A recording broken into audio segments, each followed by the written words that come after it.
सरोजेंद्र सनातनी के सभी श्रद्धालु भक्तजनों को सादर नमन।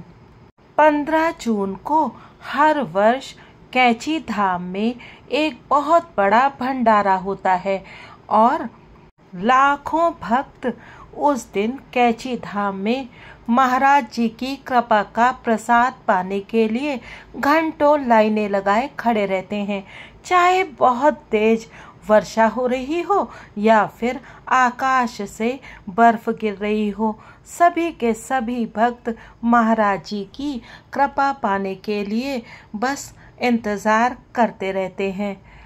शायद इस समय महाराज जी की ऐसी आकांक्षा है कि बहुत सारे लोग उनके पास उनके दर्शनों को आए, इसीलिए उन्होंने ऐसी कृपा की है कि दूर दूर से भक्त अब हर रोज कैंची धाम को दर्शन करने पहुंचते हैं।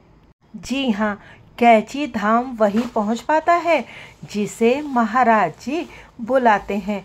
महाराज जी यानी हमारे नीम करौरी बाबा जी। जो नए नए भक्त कैंची धाम में दर्शन करने पहुंचते हैं वो वहां एक प्रार्थना कक्ष में जाते हैं जहां सिद्धि मैया की बहुत सारी सुंदर छवि चित्र लगे हुए हैं। बहुत सारे भाग्यशाली भक्त ऐसे भी हैं जिन्होंने सिद्धि मैया के साक्षात दर्शन किए हैं। वैसे तो माँ अब इस शरीर में नहीं है, लेकिन जब आप कैंची धाम जाएं तो आपको ऐसा प्रतीत होता है कि मैया हर जगह अपनी उपस्थित बनाए हुए हैं। तो इस वर्ष 15 जून सन 2023 को कैंची धाम के स्थापना दिवस के समारोह पर वो सभी भक्त जो जानना चाहते हैं सिद्धि मैया के विषय में, उनको मैं आज सुश्री जया प्रसाद जी द्वारा लिखी पुस्तक श्री सिद्धि माँ से सिद्धि माँ के विषय में कुछ बताने का प्रयत्न करूँगी। मैं तो बहुत अज्ञानी हूँ और मेरी ऐसी सामर्थ्य भी नहीं है कि महाराज जी और माँ के विषय में मैं कुछ बोल पाऊँ, लेकिन इस पुस्तक के कुछ अंश आपको सुनाने में मुझे हार्दिक प्रसन्नता होगी और मुझे पूर्ण विश्वास है कि महाराज जी मेरा अवश्य ही सहयोग करेंगे। और माँ तो माँ होती है, वो तो अपने बच्चों पर कृपा करती ही रहती हैं। तो ये कथा प्रारंभ होती है 20वीं शताब्दी में। अल्मोड़ा का वो छोटा सा सोया सोया सा शांत सा शहर था। उत्तराखंड को ऐसे ही देवभूमि नहीं कहा जाता। वहाँ पर सदियों से बहुत सारे साधु संत छिपे रूप में तपस्या करते रहते हैं और अल्मोड़ा से जुड़ा बहुत प्राचीन इतिहास है। अगर आपको कभी देवभूमि उत्तराखंड जाने का सौभाग्य मिला है और आप कुमाऊं मंडल में अल्मोड़ा गए हैं तो वहां के सुंदर और प्राचीन मंदिर देखकर आपका मन श्रद्धा से नतमस्तक हो उठेगा। यहाँ पर देवी जी के बहुत प्रसिद्ध 9 मंदिर हैं और 8 भैरवनाथ जी के सुंदर मंदिर हैं और इसके अतिरिक्त एक सूर्य मंदिर भी है। मीलों लंबे फैले घने जंगल और शांत पहाड़ और उनके साथ साथ झूमती हुई पहाड़ी नदियाँ आपके मन को एक अनोखी शांति से भर देती हैं और आप अपने आप प्रकृति के इस अनूठे सौंदर्य को देखकर उस ऊपर वाले के प्रति कृतज्ञता से भर जाते हैं। स्वामी विवेकानंद जी को यहाँ आकर पूर्ण शांति का आभास हुआ था।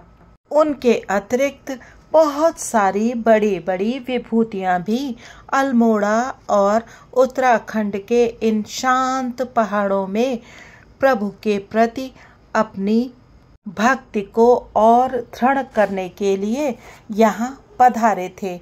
ये शायद 1930 का दशक रहा था। ये अल्मोड़ा में एक बाजार था जहाँ पर स्थानीय निवासी अपने रोजमर्रा के कामकाज में व्यस्त थे और तभी उन्हें अपने बीच दिखे एक बहुत लंबे और तेजस्वी महात्मा, जो कि एक कंबल में लिपटे हुए थे और उन्होंने पहनी थी एक धोती, और वो आकर खड़े हो गए उस बाजार में एक दुकान पर जो थी प्यारे लाल शाह जी की। तब उन भोले भाले पहाड़ियों को ये पता ही नहीं था कि ये कंबल में लिपटी महान विभूति वहां आई है शाह जी की 7 साल की छोटी सी बिटिया को आशीर्वाद देने के लिए। और बाद के समयों में ऐसा हुआ कि ये छोटी सी बच्ची बन गई बाबा नीम करोली जी की सबसे बड़ी भक्ता। सनातन धर्म की भारतीय परंपरा में गुरु का बहुत बड़ा महत्व होता है।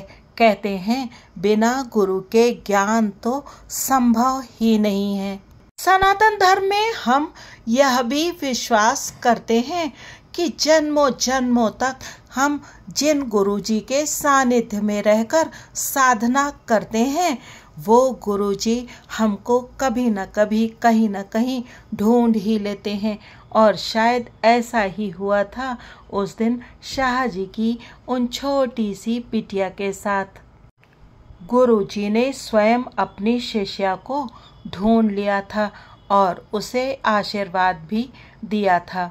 समय का चक्र किसी के लिए रुकता नहीं है।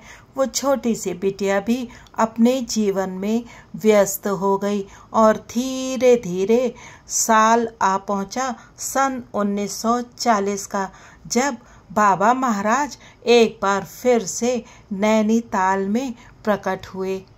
महाराज जी ने सोए हुए उत्तराखंड के पहाड़ों के कुमायूं क्षेत्र में वहां के निवासियों के हृदयों में हनुमान जी की भक्ति की अलख जगा दी थी और सभी के मन में हनुमान जी निवास कर रहे थे।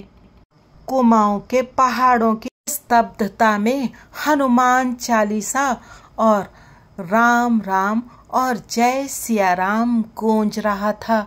हर तरफ, हर एक वृक्ष से, हर एक पत्ते से और हर एक पत्थर से बस जय हनुमान और जय श्री राम, जय श्री सिया राम की जैसे ध्वनि गूंज रही थी।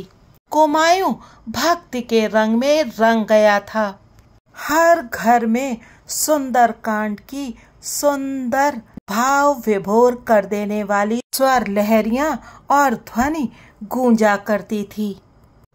उत्तराखंड के उन भोले भाले निश्चल निवासियों के मन में बाबा जी महाराज उनके गुरु के समान बस गए थे।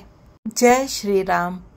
श्री सिद्धि मैया का जन्म हुआ था सन 1928 की चैत्र नवरात्रि के पश्चात दशमी के दिन शाह जी और श्रीमती रेवती देवी के घर में। ऐसा विश्वास किया जाता है कि शाह जी 15वीं शताब्दी के चंद्र वंश के खजांचियों के परिवार से थे। माँ की कुंडली के अनुसार उनका जन्म दिवस 31 मार्च को है। 11वें दिन नामकरण संस्कार के अवसर पर उन्हें नाम दिया गया हरिप्रिया, किंतु उनके पिताजी प्रेम से उन्हें सिद्धि कहकर पुकारते थे। वो अपने पिता की बहुत दुलारी थीं। उनकी 7 बहनें और थीं। स्कूल की छुट्टियों के बाद सिद्धि मैया अपने पिताजी की दुकान में उनका हाथ बटाती थीं। बरसों बाद भी सिद्धि माँ याद करके बताती थी कि सुंदर रंग बिरंगे कागजों में लिपटी हुई मिठाइयाँ, चॉकलेट्स जो कांच के मर्तबानों में रखी होती थी, उनके पिताजी कभी कभी उन्हें स्पेशल ट्रीट के रूप में दिया करते थे। उनका परिवार बहुत धनी तो नहीं था, लेकिन वो सभी संतोषी थे और उन्हें और किसी चीज की आवश्यकता भी नहीं थी। आपको थोड़ी देर के लिए रोककर मैं आपसे एक प्रश्न पूछना चाहती हूँ।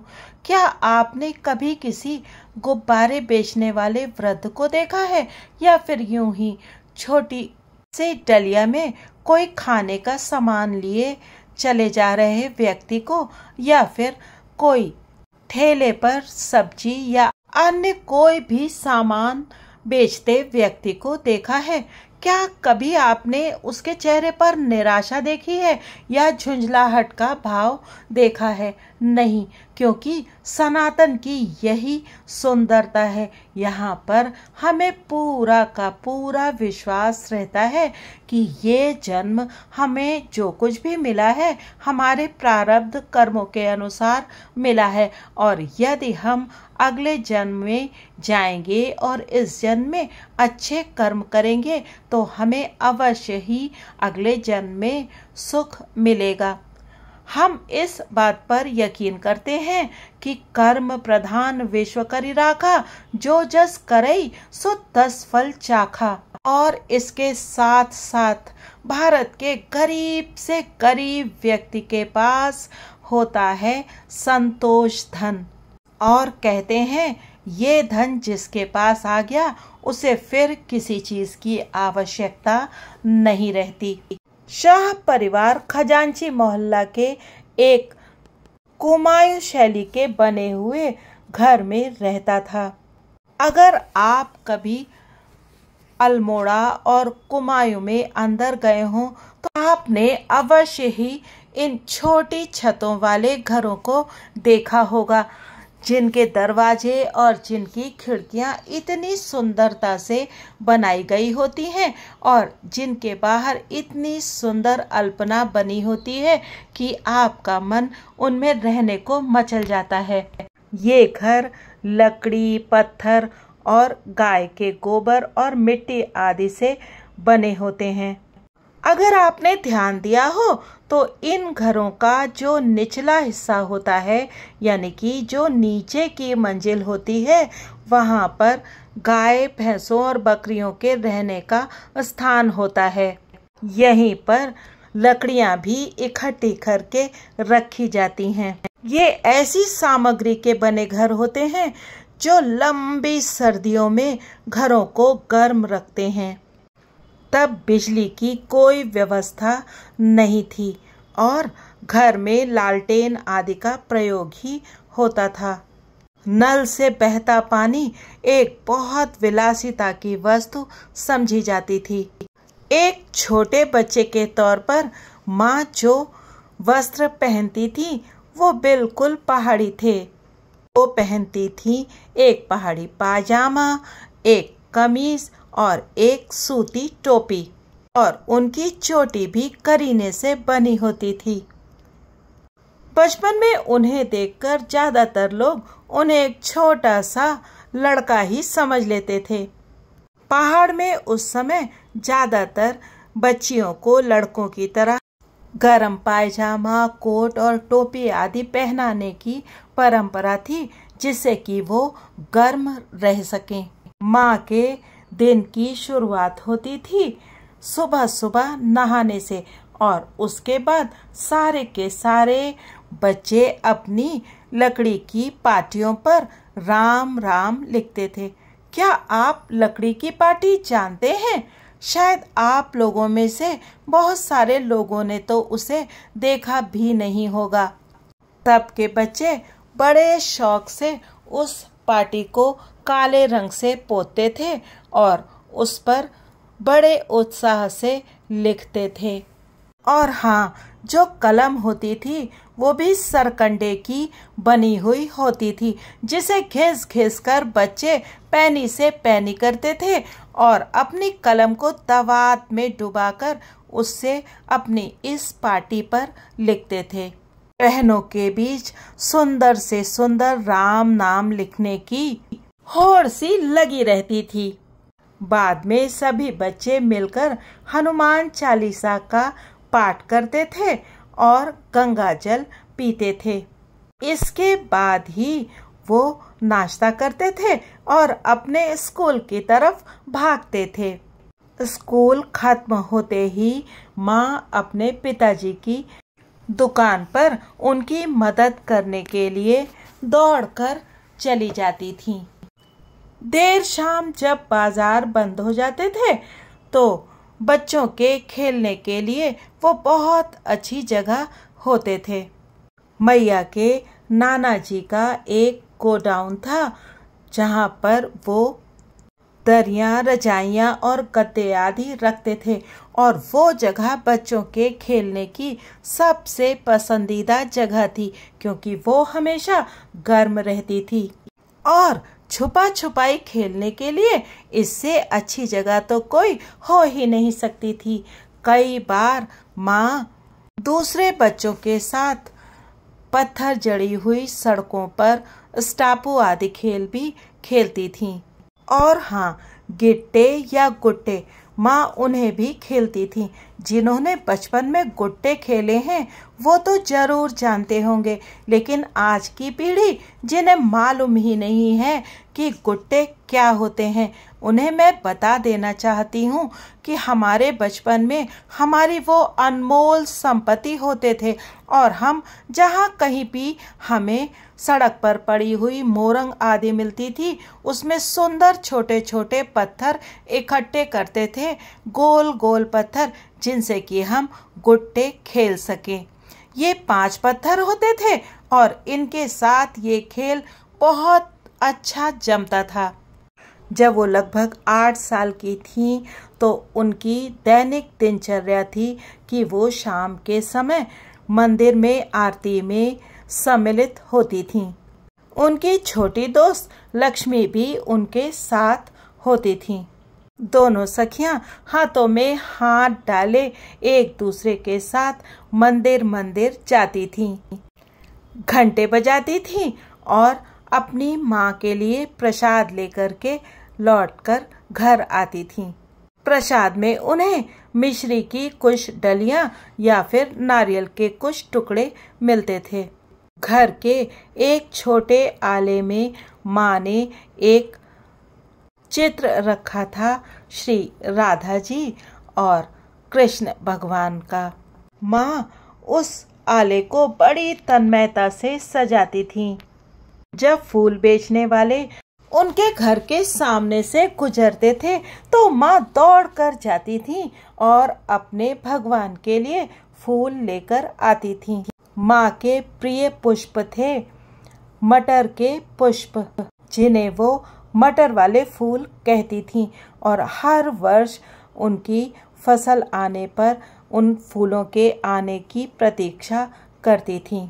माँ को फूलों का श्रृंगार अपने प्रभु के लिए करना अत्यंत प्रिय था और बाद के दिनों में भी कैंची में माँ आश्रम का एक राउंड लगा लेने के बाद फूल चुनकर लाती थीं और उन्हें महाराज जी की कुटी में उनके तखत पर बड़े ही सुंदर ढंग से सजाती थीं। फूल सजाते समय उनके मुखमंडल की छवि देखते ही बनती थी। माँ को अल्मोड़ा के रघुनाथ मंदिर जाना बहुत प्रिय था। कहते हैं यहाँ पर स्वामी विवेकानंद जी ने भी साधना की थी। कहते हैं माँ वहाँ जाती थी और पुजारी जी की आंखें बचाकर वो गणेश जी की गोद में बैठ जाती थी। जया जी लिखती हैं कि जब ये कहानी माँ ने मुझे सुनाई थी तो मुस्कुराकर वो मुझसे बोली थी, मैं कितनी छोटी रही होंगी जो गणेश जी की गोदी में बैठ जाती थी। यहाँ ये बात गौर करने की है कि गणेश जी की एक पत्नी का नाम भी सिद्धि है। मुझे लगता है कि वीडियो काफ़ी लंबा हो जाएगा और फिर आपकी इसे देखने और सुनने में रुचि नहीं रह जाएगी, तो आज इस कथा को यहीं विश्राम देते हैं। यदि आपको सिद्धि मैया के विषय में और अधिक जानना है तो आप मुझे कमेंट करके अवश्य ही बताइएगा। और यदि ऐसे कुछ भक्तजन इस वीडियो को देखें और इस संस्मरण को सुने तो उनसे अनुरोध है कि अपने सिद्धि मैया के दर्शनों की बात को कमेंट सेक्शन में अवश्य ही लिखकर बताएं, जिससे कि बाकी भक्तजनों का भी बहुत भला होगा।